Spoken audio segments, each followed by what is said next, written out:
میرے رب ہجوم غم میں تجھے جب کبھی پکارا۔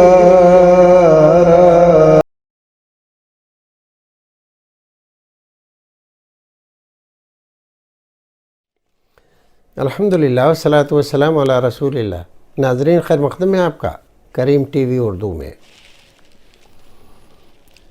جیور سے ذکاء اللہ صاحب سوال کرتے ہیں، میت کو دفن کرنے کے بعد دعا کرنا حدیث سے ثابت ہے؟ کیا دعا میں ہاتھ اٹھا سکتے ہیں؟ میت کو دفن کرنے کے بعد رسول اکرم صلی اللہ علیہ وسلم نے حاضرین کو دعا کرنے کی تلقین کی ہے۔ اسألوا لأخیکم فإنہ الآن یسأل، اپنے بھائی کے لیے دعا کرو، اب اس سے سوال جواب ہوگا۔ تو دعا کیا کرو؟ ثبات قدمی کی دعا کرو۔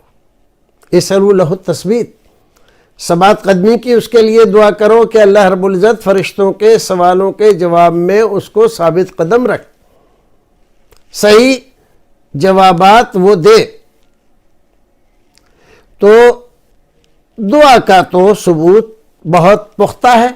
رہی بات ہاتھ اٹھانے کی، ہاتھ اٹھانے کے سلسلے میں ائمہ کرام میں تھوڑا سا اختلاف ہو گیا۔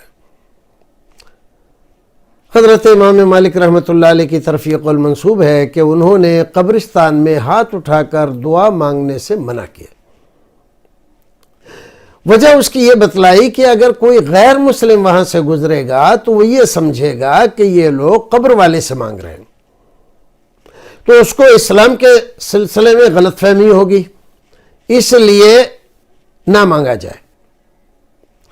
تو یہ بات ان کی اپنی ہے، اگرچہ اس میں بڑی معقولیت ہے، لیکن اگر کوئی آدمی ہاتھ اٹھا کر مانگ لیتا ہے تو ناجائز و حرام نہیں ہے، کیونکہ اس سلسلے میں رسول اکرم کا کوئی فرمان منع کا ثابت نہیں ہے۔ حضرت امام مالک رحمۃ اللہ علیہ کی بات مان کر اگر کوئی آدمی ہاتھ نہیں اٹھاتا ہے اور دعا کرتا ہے تو وہ بھی صحیح ہے، کر سکتا ہے، کیونکہ ہاتھ اٹھانے کا حکم نہیں ہے۔